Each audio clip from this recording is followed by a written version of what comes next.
السلام عليكم ورحمة الله وبركاته. قال الله سبحانه وتعالى في كلامه: أعوذ بالله من الشيطان الرجيم. بسم الله الرحمن الرحيم. ألهاكم التكاثر حتى زرتم المقابر. صدق الله العظيم. قال نبينا رسول الله صلى الله عليه وسلم: كنت نهيتكم عن زيارة القبور فزورها فإنها تزهد في الدنيا وتذكر الآخرة. رواه مسلم.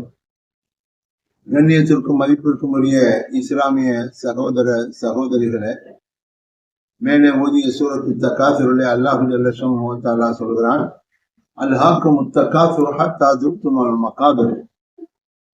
இன்னமும் வேண்டும், ஒவ்வொரு பொருளும் மேலும் மேலும் வேண்டும் வேண்டும் என்ற அந்த மோகம், அதிகரிக்க வேண்டும் என்ற மோகம் உங்களை கபறுகளை சந்திக்கின்ற வரை உங்களை பாராமுகமாக ஆக்கிவிட்டது, அதாவது உங்களை மறக்கடிக்கிறது என்ற கருத்தை அல்லாஹ் சொல்றான்.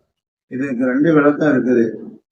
உலகத்தின் மோகம் குறைய வேண்டும் என்றால் கபறுகளே நீங்கள் அத்தா துருத்துமல் மக்காபிர், கபறுகளே நீங்கள் அத்தா துருத்துமல் மக்காபிர், கபறுகளே நீங்கள் சந்திக்கணும், அதாவது ஜியாரத்து செய்யணும் அப்படிங்கிற ஒரு அர்த்தம் இருக்குது.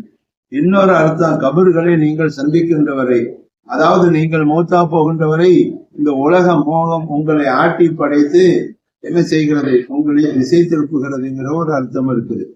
இப்ப கபரு ஜியாரத்திற்கும் இந்த ஆயத்து ஒரு ஹதீத்து, இந்த ஆயத்து ஒரு ஆதாரம் தான்.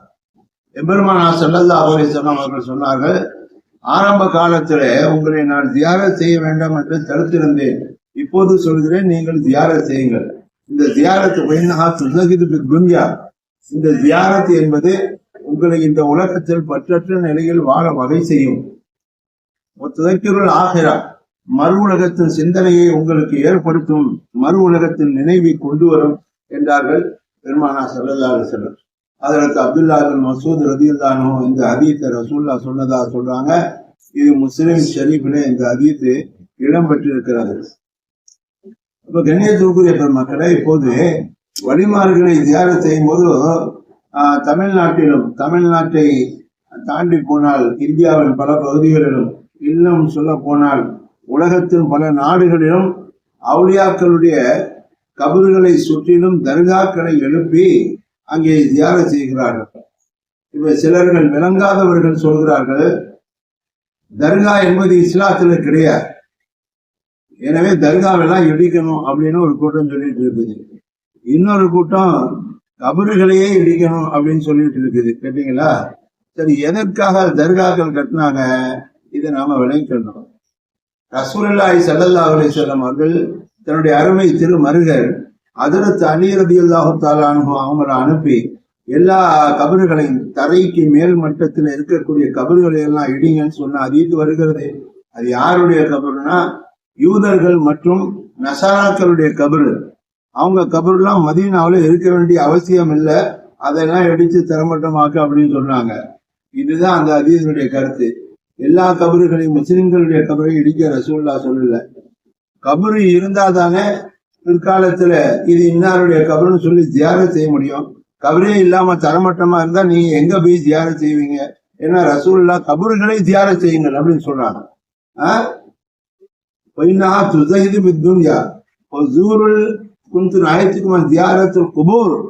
கபறுகளை ஜியாரத் செய்ய வேண்டாம், பழைய கால தடை. இப்போது கபறுகளை ஜியாரத் செய்யுங்கிறாங்க.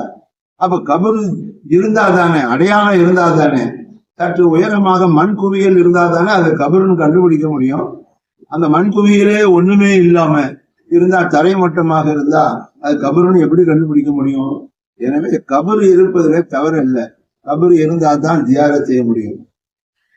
எந்த கபரும் இல்லாம, அடையாளம் இல்லாம வச்சு கடைசியில அந்நியவர்கள் என்ன செய்வாங்க, வந்து இது எங்களுக்கு சொந்தமான இடம் ஆக்கிரமிச்சிருவாங்க. இதுக்கு பல விளக்கம் இருக்குது. சரி, அது போகட்டும். இப்போ வலிமார்களுடைய கபரை சுற்றிலும் தர்காக்கள் உள்ளன. தர்கா என்பது இஸ்லாத்துல கிடையாது, எனவே தர்காவை இடிக்கணும்னு சொல்றாங்க. இதற்கு ஏதாவது ஆதாரம் இருக்கான்னா, தர்காக்களை இடிக்கிறதுக்கு எந்த ஆதாரம் இல்லை. சரி, தர்காக்கள் எதற்காக வந்தன? இப்ப அவுலியாக்கள் கபருக்குள்ளே அவங்க சொர்க்கத்துல இருக்கிறாங்க, சொர்க்கத்தின் பூங்காவனமாக அது இருக்கிறது. அவங்களுடைய கபருக்கு மேல தர்கா கட்டியே ஆகணுமா, அப்படி எதுவும் சட்டம் இருக்காருன்னா அப்படின்னா ஒண்ணு சட்டம்லாம் கிடையாது.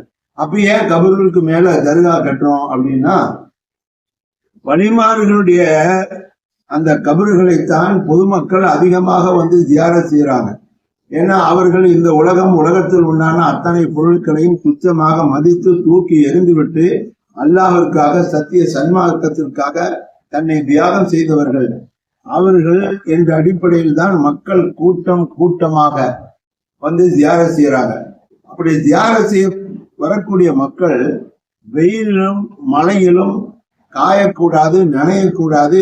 அவங்க அமைதியாக இருந்து திக்ரு செய்யணும், குர்ஆன் ஓதணும், யாசீன் ஓதணும், இன்னும் என்னென்ன துஆக்கள் ஓதணுமோ அதெல்லாம் ஓதுவதற்கு வழிவகை செய்ய வேண்டும் என்ற நல்ல எண்ணத்தின் அடிப்படையில் தான் வலிமார்களுடைய கபறுகளை சுற்றிலும் கட்டணம் எழுப்பப்பட்டிருக்கிறது. இதற்கு தர்கா என்று சொல்லப்படும். தர்காங்கிறதே இஸ்லாத்தில் இல்லைன்னு சொல்லக்கூடாது. தர்காங்கிற பேர் எப்படி வந்தது முதல்ல அது தெரிஞ்சுக்கணும்.